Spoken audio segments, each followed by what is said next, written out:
Bonjour et bienvenue sur le canal.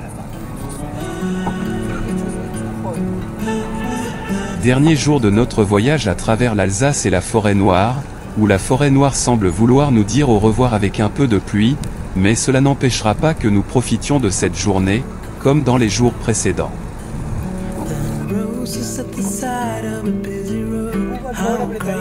Nous suivons notre voyage dans la forêt noire vers le sud, pour visiter cette fois-ci Totno, où nous profiterons à la fois de ses cascades et de son célèbre Rodelbahn.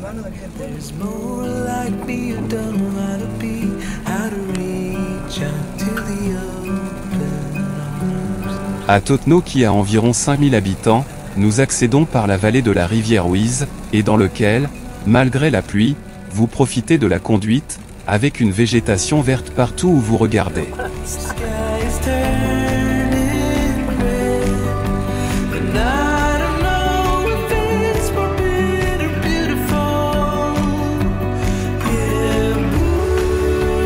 Nous nous dirigeons d'abord vers le Hazenorn Rodelbahn, qui est plus spectaculaire et avec une distance plus longue que l'autre que nous avons apprécié les jours précédents, car il compte une distance totale de près de 3 km.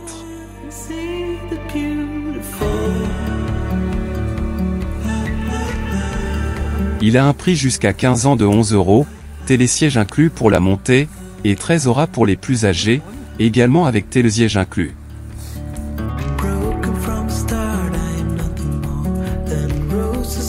Bien que vous puissiez monter en marchant jusqu'au début du Rodelbahn, pendant la montée en télésiège, vous en profiterez davantage, car vous aurez une vue panoramique spectaculaire de la région, tant de la vallée que de Totno, même avec une journée aussi peu agréable que celle d'aujourd'hui.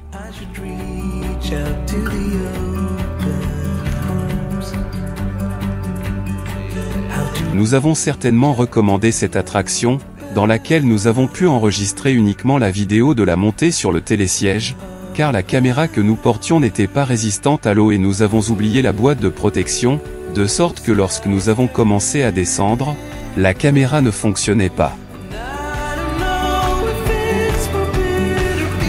Mais vous apprécierez encore une descente spectaculaire, aussi bien pour les enfants que pour les personnes âgées.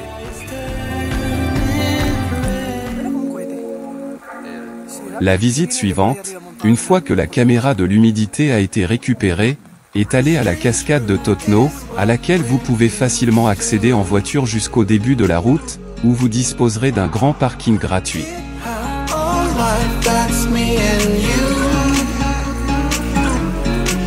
Le prix en théorie est de 2,50 €, mais lorsque nous l'avons visitée au mois de mai, elle était ouverte au public sans aucun coût.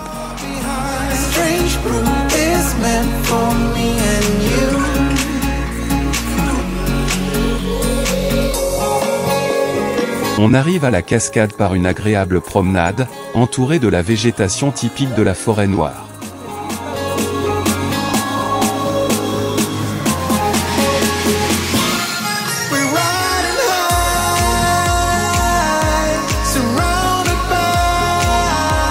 Comme nous nous approchons, on peut déjà entendre le bruit de cette chute d'eau, d'environ 97 mètres de hauteur, et qui a été déclarée monument naturel en juin 1987.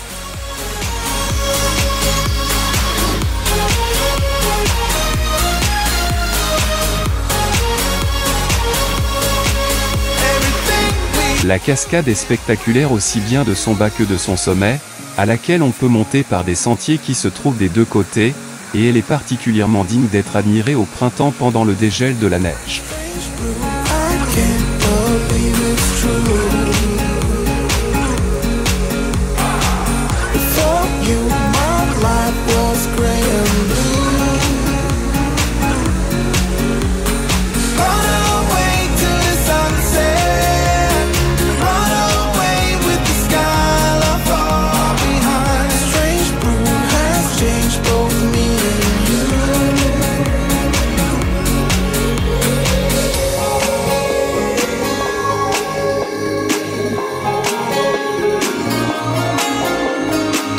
Nous n'avons plus le temps de profiter de cette cascade spectaculaire, car le temps commence à s'aggraver et nous finissons notre visite de la forêt noire, bien que de retour à notre logement, nous avons décidé d'arrêter dans l'une des destinations de vacances les plus célèbres d'Allemagne, qui est le lac Titisee, le plus grand lac naturel de la forêt noire d'origine glaciaire, avec plus d'1 km² de surface et 20 mètres de profondeur.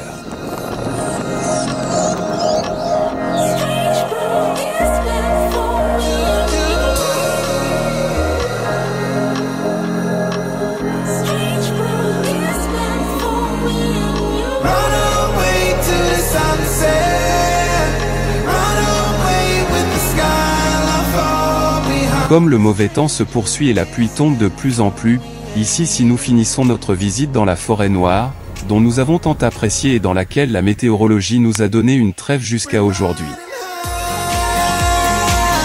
Après cette courte visite, dans laquelle nous avons apprécié malgré la pluie, nous revenons à notre hébergement à Oberkirch, où nous profitons d'un coucher de soleil spectaculaire entre vignobles, comme dernier cadeau de ces vacances en Alsace et dans la forêt noire.